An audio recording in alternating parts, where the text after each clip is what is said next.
안녕하세요. 이렇게 많은 분들 앞에 쓰니까 굉장히 떨리네요. 맨날 방구석에서 카메라 앞에서 얘기하다가 사람들 만나서 얘기하려니까 굉장히 떨립니다.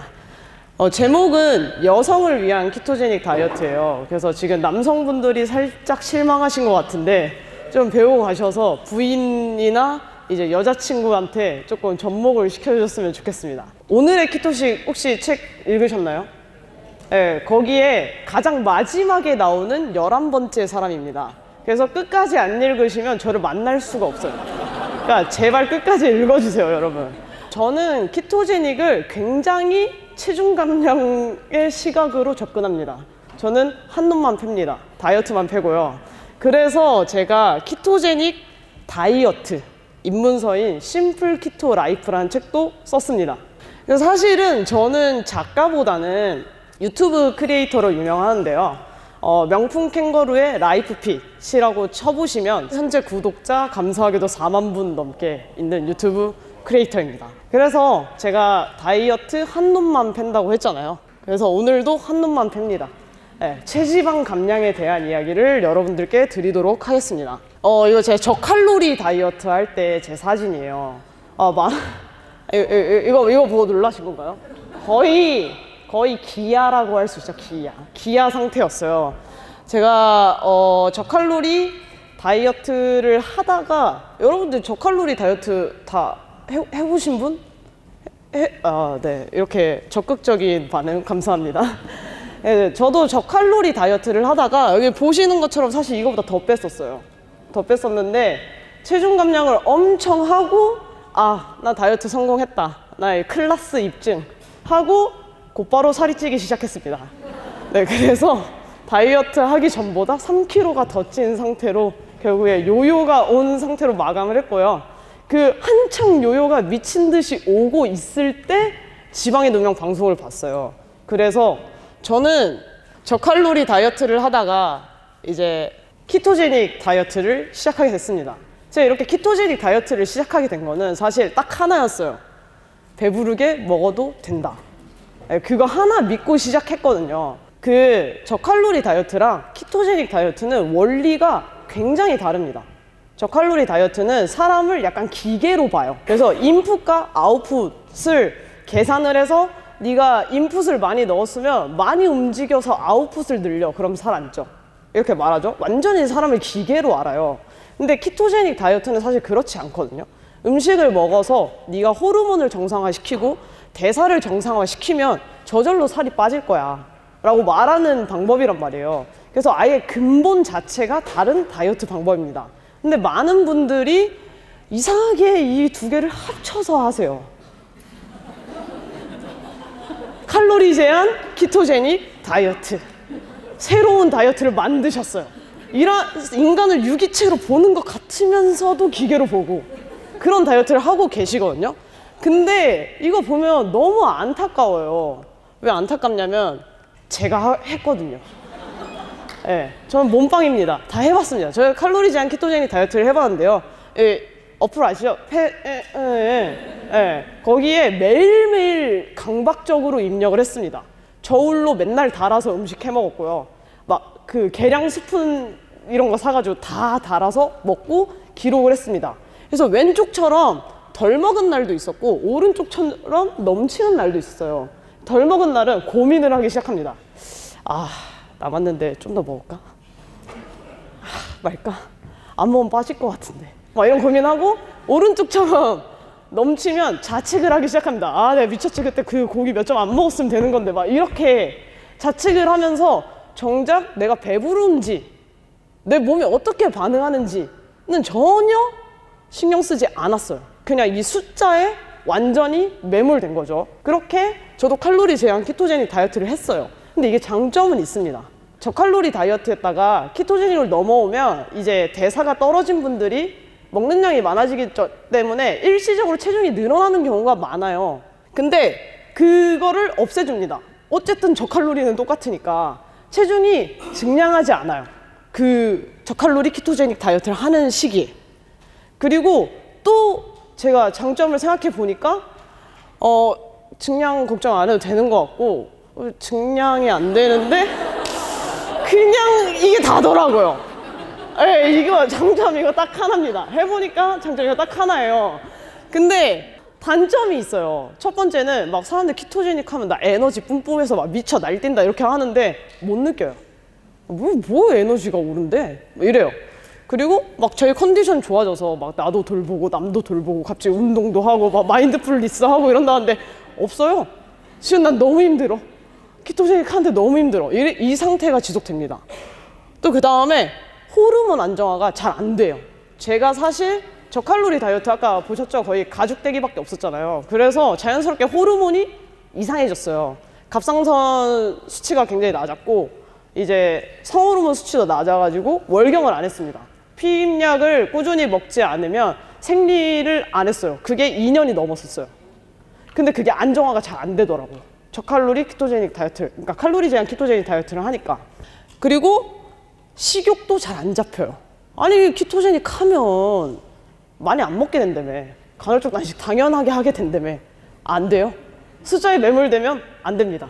근데 이것보다 더 큰 문제가 있어요. 나를 조여서 다이어트를 하는 거잖아요. 그러면 계속해서 음식을 먹을 때 스트레스를 받습니다. 어떻게 될까요? 네, 당폭식을 합니다.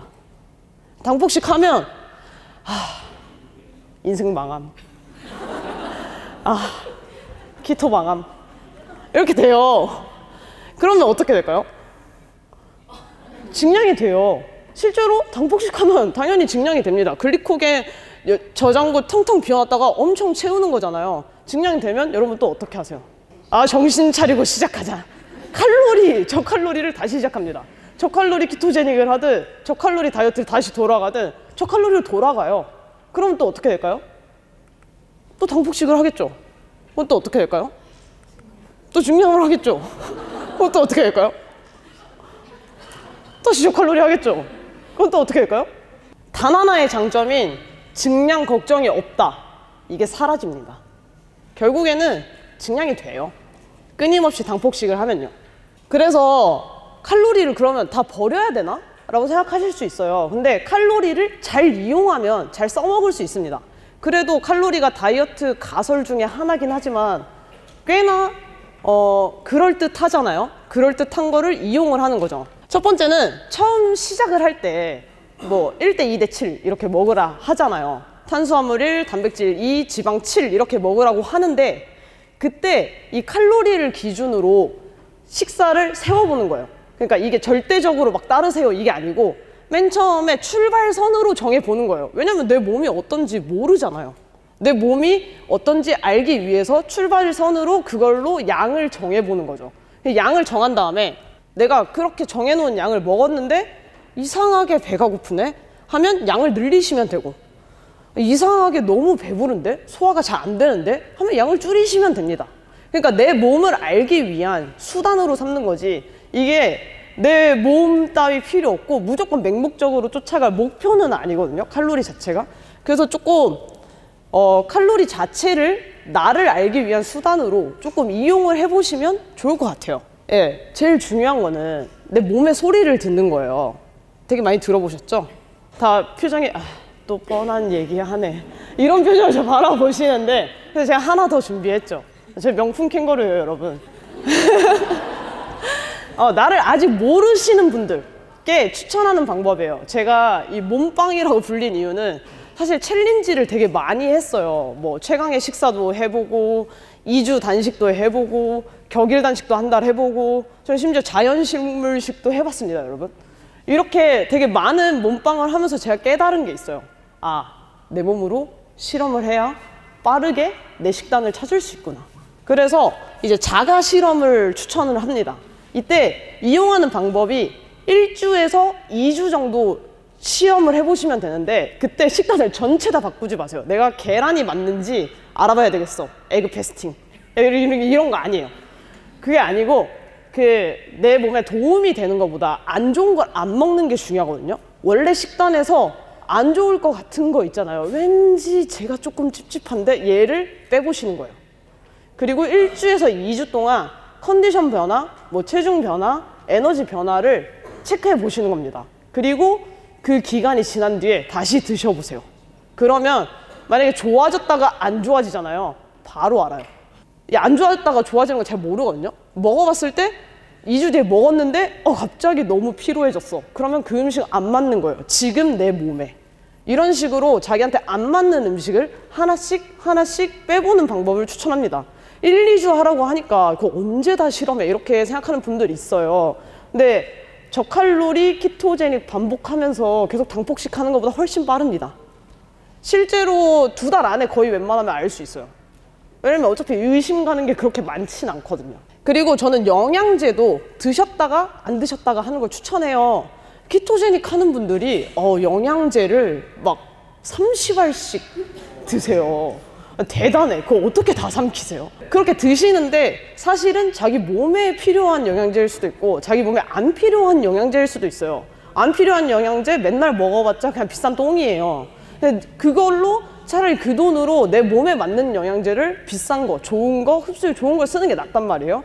그러니까 영양제도 사실 그 주중엔 먹고 주말에 끊기, 이거는 책에 나온 방법이고요. 제가 해본 방법은 메가도스라고 하는데 권장량의 2배를 먹습니다. 보통 영양제가 한 달치 아니면 2달치가 들어있거든요. 메가도스로 먹으면 보름에서 한 달이면 영양제 한 통 끝납니다. 그러면 먹고 끊어요. 그리고 몸을 보는 거죠. 내 컨디션 떨어졌나? 에너지 떨어졌나? 괜찮나? 를 살펴보는 겁니다. 그래서 만약에 그게 안 느껴진다. 메가도스 했을 때나 끊었을 때나 똑같다. 그럼 지금까지 비싼 똥을 드신 거예요. 그리고 저는 이제 키토 단식을 굉장히 강력하게 주장하는 사람으로서 단식 얘기를 드리자면 못 나가시니까 짧게 키토제닉을 하는 분들이 단식을 이용하는 방법만 설명을 드릴게요. 단식을 할 때 가장 확실하게 내가 지방대사가 되는지 지방대사가 안 되는지를 알 수 있어요. 단식 시간에 내가 에너지가 떨어지고 기운이 없고 못 살겠다라고 생각이 드는 분들은 지방대사가 잘 안 되고 있는 몸일 확률이 높습니다. 그런 분들은 식단을 할 때 더 타이트하게 쪼여가지고 지방을 높이는 게 아니라 지방 비율을 조금 낮추고 탄수화물을 드셔주시는 게 몸에게 훨씬 좋은 방법이 될 수 있어요. 이거는 제가 진짜 초등학교 때 보고 뇌리에 꽂혀서 평생 기억하는 표어인데요. 5분 먼저 가려다 50년 먼저 간다. 이거 어디에 써 있을 것 같으세요? 네, 고속도로. 네네. 근데 이거를 키토식으로 바꿔봤습니다. 5개월 증량 막으려다가 50년 대사 회복 안 됩니다. 그러니까 여러분들이 수치에 빠지지 마시고 자기 몸을 살피는 키토제닉을 하셔서 그냥 평생 50년 동안 걱정 없이 사는 게 훨씬 좋잖아요. 5개월 증량 됐다가 빠져도. 그쵸? 아닌가요? 5개월 증량 싫으세요? 네, 그러면 이상으로 저의 발표를 마치도록 하겠습니다.